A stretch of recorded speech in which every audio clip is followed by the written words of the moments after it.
queríamos recuperar este debate, este informe y hacerlo de nuevo con Juan Ramón Rayo, que nos ha estado esperando diligentemente. Juan Ramón, ¿qué tal? De nuevo, buenas tardes. ¿Qué tal? Buenas tardes. Y también le queríamos preguntar por este informe tan contundente y tan demoledor a Marcos Fernández, que es portavoz del Sindicato de Inquilinos. Marcos, ¿qué tal? Buenas tardes. Hola, buenas tardes. Juan Ramón, lo primero que te quería preguntar es, España no es tradicionalmente un país en el que se vivía de alquiler, pero las cifras están cambiando, se están tornando un poco esas cifras. ¿Qué está pasando detrás? Las políticas de vivienda están fallando, están pinchando, evidentemente, aquí en España. Sí, está muy relacionado el problema que tenemos en el mercado laboral, una altísima temporalidad, ya lo decíamos antes, la tasa de temporalidad más alta de Europa, que además está especialmente concentrada entre la población joven. Si eso lo trasladamos al mercado de la vivienda, un mercado muy rígido donde es prácticamente imposible construir y donde ese estancamiento de la oferta se está conjugando con un incremento de la demanda, pues claro, tenemos precios crecientes en el mercado de la vivienda, tanto en compraventa como en alquiler, y unos sueldos estancados y en régimen de temporalidad entre los más jóvenes. Consecuencia, los jóvenes o no pueden emanciparse o si lo hacen, desde luego no pueden hacerlo a través de la compraventa por la dificultad que tienen efectivamente para acceder a un aval bancario o a una hipoteca. Por tanto, solo les queda como alternativa al mercado del alquiler, que también, precisamente porque se está concentrando la demanda en estos tramos de población, demanda de alquiler, se está disparando de precio. Tradicionalmente, ya digo, España, el 15% de las familias vivía en régimen de alquiler, el 85% en régimen de compraventa. Esas cifras agregadas han bajado un poco, pero lo relevante es que entre los jóvenes más de la mitad viven de alquiler. Me imagino que desde el Sindicato de Inquilinos, Marcos, no sorprenden esas cifras que revelaba el informe del Banco de España, que recordamos se hace echando mano generalmente de esos datos de los portales inmobiliarios, porque cifras oficiales no hay, no se elaboran. No, desde luego cifras oficiales en cuanto a que traten el problema de la vivienda no hay, básicamente porque obviamente a las instituciones no les interesa ni les importan, nunca les importa lo más mínimo que el problema de vivienda que tenemos en este país, ¿no? Desde luego son datos escandalosos que reflejan una realidad bastante cruda y que cada vez se agrava más, ¿no? Somos uno de los países, lo más importante, uno de los países de la OCDE, en el que tenemos que destinar más parte de nuestro salario al pago de la vivienda. Nunca hay que olvidar que los expertos recomiendan destinar como muchísimo un 30% de los salarios al pago de la vivienda, y aquí nos encontramos con casos en los que estamos dedicando un 40 o incluso algunas familias más del 50% de su salario, ¿no? Lo cual nos deja una situación de precariedad. Es verdad que es un problema este del alquiler, de la falta de acceso a la vivienda, que es más agudo en los jóvenes, pero ni mucho menos se restringe a esta franja de edad, ¿no? O sea, cada vez hay más familias y más familias que son expulsadas de sus casas debido a las tremendas subidas de los precios del alquiler. No hay que olvidar tampoco que, en contra de lo que a veces nos hacen creer, las mayores subidas de los precios del alquiler en estos últimos años se han dado, sobre todo, por ejemplo, aquí en Madrid, sobre todo en barrios obreros y periféricos, ¿no? O sea, los precios en Puente de Vallecas, los precios en Usera, por ejemplo, han subido mucho más que los precios en Chamartín o en Chamberí. Y al final, pues eso, como bien estábamos comentando, si los salarios se estancan, pero los alquileres suben una barbaridad, al final no te queda más remedio que, te expulsan de tu casa y te tienes que ir. Marcos, no sé por dónde piensas que debería ir la política en este capítulo. Se ha hablado mucho, se ha debatido mucho de poner un tope a ese precio del alquiler, y nos hemos fijado en el caso de Portugal, donde había una iniciativa, no era obligatoria, no iba por ley, pero se ofrecían rebajas fiscales de hasta el 20%, en algunos casos, si esa rebaja era precisamente del 20% sobre el precio de mercado. Yo no sé si esto traducido aquí en España, el de poner un tope al precio del alquiler, podría ayudar en algún sentido a que no fuesen tan caras ese alquiler que pagamos a los caseros. ¿Cómo lo ves? Desde luego ayudaría, es una medida imprescindible que debe ir acompañada de muchas otras, pero que tenemos que poner en práctica ya si queremos que empiece a haber un mínimo de derecho a la vivienda en este estado, ¿no? No solamente Portugal, también por ejemplo países como Austria, como Francia, he oído que se comentaba antes, y ciudades como Nueva York o Berlín han limitado los precios de los alquileres, ¿no? En Berlín, de hecho, los han congelado para los próximos años, y son medidas que nosotros deberíamos implementar aquí también.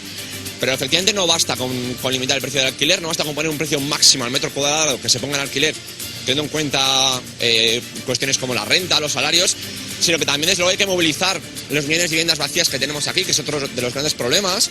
Tenemos más de 3 millones de viviendas vacías en España. Es bastante curioso que, siendo uno de los países del mundo con una mayor relación de viviendas construidas por habitante, seamos, sin embargo, los que tenemos un problema tan acuciante con nuestros hogares, ¿no? Nos hace falta obligar a todos esos grandes propietarios, bancos, fondos de inversión, inmobiliarias, que tienen millones de viviendas vacías para especular, hay que obligarles a ponerlas en régimen de alquiler y a unos precios limitados. ¿Qué más hace falta? Pues medidas básicas como, por ejemplo, se ha comentado también el escaso parque de vivienda pública que tenemos en alquiler en el Estado español, ¿no? Mientras en países como Holanda, Francia o Austria hablamos de un parque público de vivienda que puede alcanzar el 20, el 30 o incluso el 40% sobre el número total de viviendas, en España apenas alcanza el 2%, ¿no? Son datos vergonzosos, son datos que nunca ningún gobierno se ha planteado cambiar ni mejorar, y es por donde deberían ir todas las leyes y reformas en este campo para ir poco a poco avanzando y que deje de haber desahucios, deje de haber expulsiones, que los jóvenes podamos independizar, que podamos tener una casa propia sin compartirla con 8 personas hasta los 45 años, que no nos tengamos que vivir lejos de nuestros barrios ni de nuestras ciudades. Juan Ramón, te veía arqueando las cejas. Entiendo que no estás muy de acuerdo con lo que se dice desde el sindicato de inquilinos. No, no demasiado, la verdad. Vamos a ver, el problema que tenemos en el mercado de la vivienda en España es un problema fundamentalmente de oferta. En parte, el portavoz lo estaba reconociendo al decir que hay que movilizar parque de vivienda vacía, es decir, que hay que colocar más oferta en el mercado o que hay que incrementar la oferta pública de vivienda, pero que en todo caso hay que incrementar la oferta.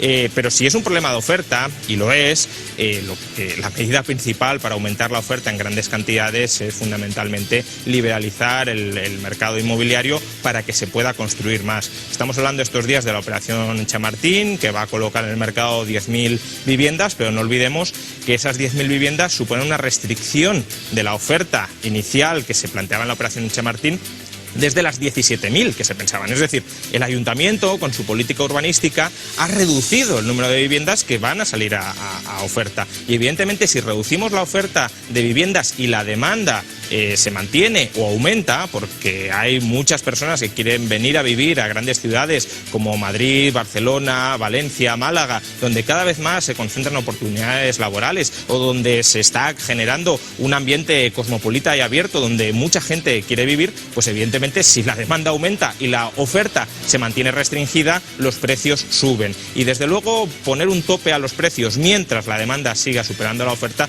no es una solución para incrementar la accesibilidad de la vivienda entre la población española. Podrá ser una solución para que aquel que tenga suerte y le toque la lotería de tener una vivienda en alquiler pague menos, pero la contrapartida de esto será que mucha gente que querrá venir a vivir a Madrid o a Barcelona no podrá encontrar una vivienda en alquiler porque se habrán limitado los precios. Mencionabais ejemplos de controles de precios en Europa. Algunos no son adecuados. El caso de Berlín ha tenido que reformar la ley después de haber aprobado controles de precios porque los precios del alquiler subían todavía más que en España. Es decir, en Berlín los precios llevan subiendo más de un 10% durante los últimos 5 años. Por tanto, ha sido un fracaso la medida. Pero si hay otras ciudades, por ejemplo Estocolmo, donde desde hace décadas se ha implementado un control rígido de precios sobre los alquileres. ¿Y cuál es la consecuencia de este control rígido de precios sobre los alquileres? Mucha demanda y ninguna oferta, porque evidentemente si controlas el alquiler nadie quiere ofertar viviendas en alquiler. Y encontramos que en la agencia del alquiler de Estocolmo hay personas que llevan 20 años esperando que se les asigne una vivienda en alquiler. Es decir, la gente quiere ir a vivir de alquiler pero no hay oferta. Por tanto, si no hay oferta y restringimos todavía más la oferta, lo que tenemos es esa falta de accesibilidad acuciada. Os quería preguntar también por una de las propuestas que hacía hace poco tiempo el alcalde de Madrid, José Luis Martínez Almeida, y me gustaría saber la posición de ambos sobre la posibilidad de que haya un cheque que ayude a tener una ayuda para el alquiler en Madrid. Creo que era en torno a los 150 euros, que tenía una condición. Creo que había que estar empadronado aquí en la ciudad por lo menos 5 años. No sé cómo lo veis. Si creéis que esto incentiva a ayudar a los jóvenes o por el contrario creéis que puede ayudar a que ese precio todavía suba más. Esto en realidad es una subvención a los caseros. Sí, Marcos. Esto es una subvención a los caseros. Esto es calcado a la ayuda al alquiler para jóvenes que puso en marcha el gobierno Zapatero. Puso en marcha, no sé si nos acordamos, ayudas de 200, 300 euros para que los jóvenes independizasen. ¿Qué pasó?